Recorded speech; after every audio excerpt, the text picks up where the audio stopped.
Hello friends, आज मैं आपके साथ इकोनॉमिक्स का एक और टॉपिक लेके आया हूँ और टॉपिक का नाम है इकोनॉमिक मॉडल्स। चैप्टर का नाम है इकोनॉमिक लॉज और इस चैप्टर के सारे लिंक्स आपको डिस्क्रिप्शन में मिल जाएंगे। चलिए शुरू करते हैं without wasting any time. Economic phenomena is in the real world are very complex. जो भी इकोनॉमिक के फिनोमिना तरीके होते हैं रियल वर्ल्ड में काफी कॉम्प्लेक्स मुश्किल होते हैं। Study and analysis of these phenomena is therefore very difficult. In phenomenas को, इन तौर तरीकों को स्टडी करना काफी मुश्किल हो जाता है और इनको एनालाइज करना भी मुश्किल हो जाता है। To make analysis possible we try to reduce the complexities of the real world by means of theoretical abstraction। अब हम रियल वर्ल्ड की जो प्रॉब्लम्स हैं, कॉम्प्लेक्सिटीज हैं, उसको रिड्यूस करने के लिए हम थ्योरेटिकल एब्स्ट्रैक्शन लगाते हैं या फिर थोड़े बहुत एजम्पशंस ले लेते हैं।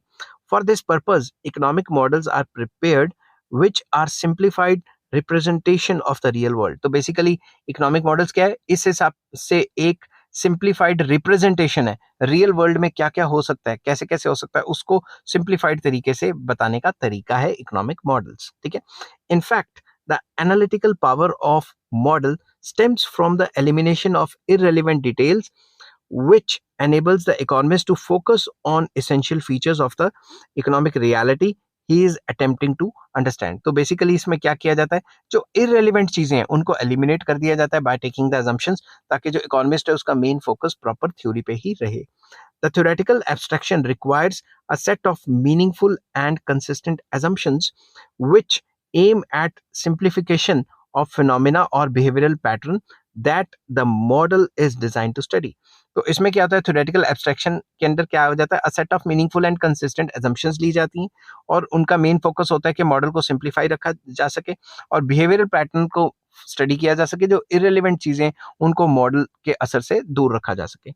The building of the economic model based on the assumptions is followed by logical analysis, leading in turn the set of conclusions or predictions। तो जब भी हम इसके थ्रू इकोनॉमिक मॉडल्स की स्टडी करते हैं तो हमारे पास एक सेट ऑफ कंक्लूजन्स या प्रिडिक्शंस आ जाते हैं कि मॉडल के हिसाब से चलें तो आने वाले टाइम पे फला फला चीज होगी। ठीक है।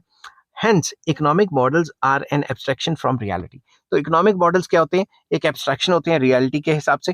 तो रियलिटी के ऊपर बेस्ड होते हैं, कुछ assumptions ली जाती हैं ताकि irrelevant डिटेल्स की स्टडी ना की जाए।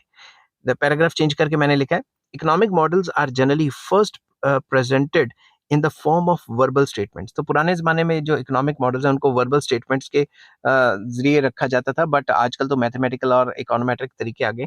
These verbal statements are then translated into tables और ग्राफ्स और मैथमेटिकल इक्वेशंस। फिर उनको एक बार जो वर्बल स्टेटमेंट्स उनको टेबल, ग्राफ या फिर मैथमेटिकल तरीके से प्रूव किया जाता है। Because of their analytical capabilities and the powers of prediction, the mathematical equations have become popular means of presenting economic models। क्योंकि जो इकोनॉमिक मॉडल्स होते हैं उनकी जो प्रिडिक्ट करने की पावर होती है, इस वजह से उसके ऊपर मैथमेटिकल इक्वेशंस काफी अच्छे से काम कराई जाती है। आजकल कोई भी इकोनॉमिक्स में model mathematical and statistical analysis के बगैर बनता ही नहीं है।